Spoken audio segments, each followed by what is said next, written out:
அனைவருக்கும் வணக்கம். இன்னைக்கு ஒட்டுமொத்த தமிழக மக்களுக்கும் தேர்தல் ஆணையம் மிகப்பெரிய இடியை இறக்கியிருக்காங்க. அது என்னன்றதை நான் சொல்லிடுறேன். நம்மளுடைய தமிழக வெற்றி கழக திருநெல்வேலி ராதாபுரம் எம்எல்ஏ கல்குவாரி ஓனர்கள்டமிருந்து மிகப்பெரிய கார் ஒன்றை பரிசு வாங்கிட்டாருன்ற செய்தி. அதை பற்றின விரிவான விளக்கம் அப்படின்றத பார்க்க போகிறோம். இவ்வளோ நாள் கோமால கடந்த எங்கே இருக்காருன்னே தெரியாத செந்தில் பாலாஜி அவர்கள் இன்னைக்கு நம்மளுடைய கரூர் முதல்வர் அவர்களுடைய பேச்சுக்கு ஒரு பதிலடி கொடுக்குற விதமாக இறங்கி அடிச்சிருக்கிறாப்ல அப்படின்ற பேரில் ஒரு மிகப்பெரிய செய்தி வெளிவந்த திமுக ஐடி விங். இதை பற்றி நம்ம பேசி ஆகணும். ஒட்டுமொத்த திமுகவும் இன்னைக்கு நம்மளுடைய தமிழக வெற்றி கழக தலைவர் முதல்வர் விஜய் அவர்களுடைய பேச்சுக்கு பதிலடி கொடுக்குற விதமாக பல்வேறு விதமாக கதறிட்டு இருக்காங்க. குறிப்பாக அப்பாவு கதறின கதறு பார்த்தீங்கன்னா ரொம்ப அதிகம். அதை பற்றி நம்ம விரிவாக பேசுவோம். திமுகவின் ரொம்ப ஆபாச பேச்சாளர், ஆபாச யூடியூபரான முக்தார் அவர்களுக்கு மேலும் பல வழக்குகள் அவர் மேலே போட்டிருக்காங்க. விரிவாக பேசுவோம். சேனலை ஸ்கிப் பண்ணாமல் பாருங்கள். ஏகப்பட்ட விஷயங்கள் இருக்குது. பார்த்துட்டு மறக்காமல் உங்களுடைய நண்பர்கள் நம்மளுடைய வீடியோவை ஷேர் பண்ணி விடுங்க. கீழே ஹைப்புன்னு ஒன்று இருக்கும், கொடுத்துருங்க. நம்ம வீடியோவுக்கு மறக்காமல் ஒரு லைக் பண்ணிங்கன்னா யூடியூப் நம்மளுக்கு ஹெல்ப் பண்ணும்.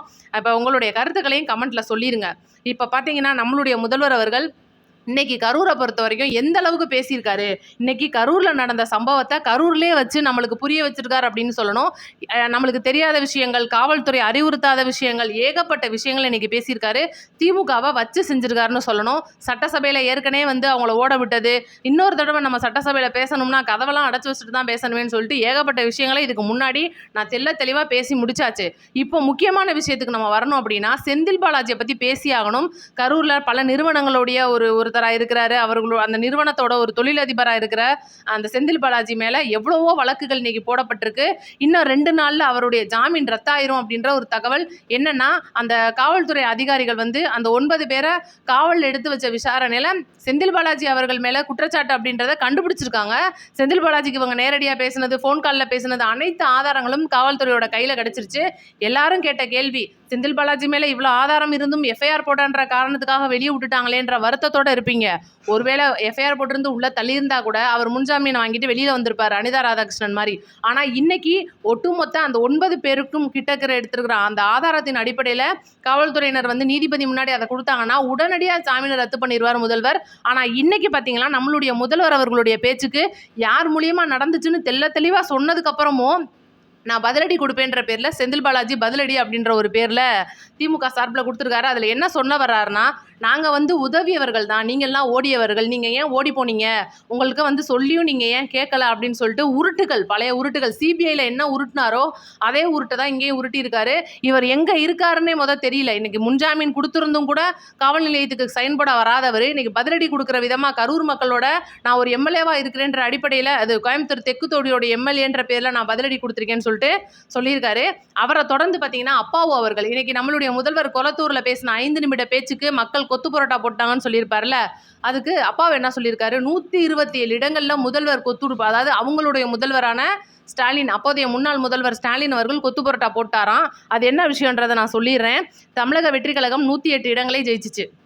ஒரு இடம் இழுபறி, ஒரு இடம் நம்மளுடைய முதல்வர் 2 இடம்ன்றதுனால அதை தாண்டி 108 இடங்களை ஜெயிச்ச தமிழக வெற்றி கழகத்தை பொறுத்த வரைக்கும் அவங்க ஜெயிச்சிட்டாங்க. 127 இடங்களில் ஜெயிக்காமல் போனதுக்கு இந்த 127 இடங்களில் எங்கள் ஸ்டாலின் தான் கொத்து புரோட்டா போட்டிருக்காரு, அதனால தான் அவங்கள ஜெயிக்க முடியலன்னு சொல்லிட்டு ஒரு கேவலமான பதிலடிங்க. பதிலடினா தரமாக இருக்கணும். ஆனால் பார்த்தீங்கன்னா இன்னைக்கு கூட்டணி கட்சிகளோட முதுகுல சம்மந்துக்கிட்டு கல்லாப்பட்டி கூட்டணியை வச்சுக்கிட்டு திமுக, விசிக, தேமுதிக இன்னும் பல்வேறு கூட்டணிகளோட ஓட்டை வாங்கி ஜெயிச்ச இந்த திமுக வெறும் 59 இடங்களை தாண்டலன்றது தான் அவங்களோட பரிதாப நிலை. அதுவும் கூட வரக்கூடிய இடைத்தேர்தலில் அவ்வளோதான், திமுக கட்சியை காணாமல் போயிரும்னு நம்மளுடைய முதல்வர் இன்னைக்கு சொல்லியிருக்காரு. அப்படி இருந்தும் பதிலடி கொடுக்குறேன்ற பேரில் இன்னைக்கு திமுக காமெடி பண்ணிட்டு இருக்கு. கனிமொழி அக்காவாக இருக்கட்டும், கனிமொழி அக்காலாம் சொல்லியிருக்காங்க, நீங்களாம் ஓடி போயிட்டீங்க, நாங்களாம் ரொம்ப ஹெல்ப் பண்ணோம், எங்கள் பழைய அமைச்சர்கள்லாம் இறங்கி நின்று அந்த மக்களுக்கு கை கூட உறுதுணையாக நின்னாங்கன்னு சொல்லிட்டு. உங்க கேவலத்தெல்லாம் நம்ம பார்த்தோம். எத்தனையோ பேர் இன்னைக்கு கள்ளச்சாராயம் குடிச்சு இறக்கும் போது நீ அக்கா எங்கே போனாங்கன்னு தெரில. மெரினால வான்வழியில் சாகசம் நடக்கும்போது 5-6 பேர் இறந்து போனாங்க, எங்கே போனாங்கன்னு தெரில. உதயநிதியோட பிறந்த நாள் விழாவில் 2 பேர் கரண்ட் அடித்து இறந்து போனாங்க, என்ன ஆச்சுன்னே தெரில. எத்தனையோ பேர் திமுகவுடைய அந்த கட்சி சம்மந்தப்பட்ட நிகழ்வுகளில் இறந்து போயிருக்காங்க. அதை பற்றின நியூஸே வெளியில் வரல. மாநாடுன்ற பேரில் குடிபோதை மாநாடு நடத்துவாங்க, அப்பெல்லாம் கேட்க அக்கா வரமாட்டாங்க. இளம் பெண்கள், குழந்தைகள், முதியவர்களை கற்பழித்து ரோட்டில் பாலியல் வன்கொடுமை பற்றி தூக்கி போட்டுட்டு கொலை பண்ணிட்டு போவாங்க, அப்பெல்லாம் பாலியல் அந்த கேட்கறதுக்கு கனிமொழி அக்கா எங்கே போனாங்கன்னு தெரில. இப்போ மட்டும் வரைஞ்சு கட்டிட்டு வந்திருக்காங்க பதிலடின்ற பேரில். அடுத்து அதே போல் டிகேஎஸ் இளங்கோவன் இந்த மாதிரி ஆட்கள் பதிலடின்ற பேரில் காமெடி பண்ணிட்டு இருக்காங்க. திமுகனாலே ஒரு காமெடி கட்சி தான் அப்படின்னு சொல்லிட்டு நம்மளுடைய முதல்வர் அவங்க கடந்து போகிற மாதிரி நம்மளும் போயிடுவோம்.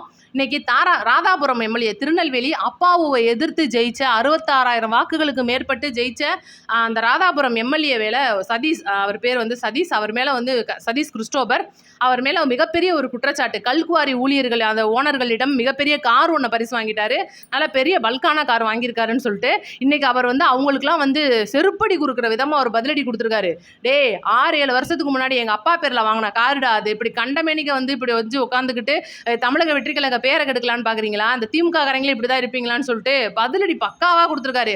என் தொகுதியில் என் பேரை சொல்லி எவனாவது ஒருத்தன் தேவையில்லாத வேலை பார்த்தான்னா உடனடியாக அவனை என்கிட்ட கூட்டிகிட்டு வா, இல்லை காவல் நிலையத்தில் கம்ப்ளைண்ட் பண்ணு.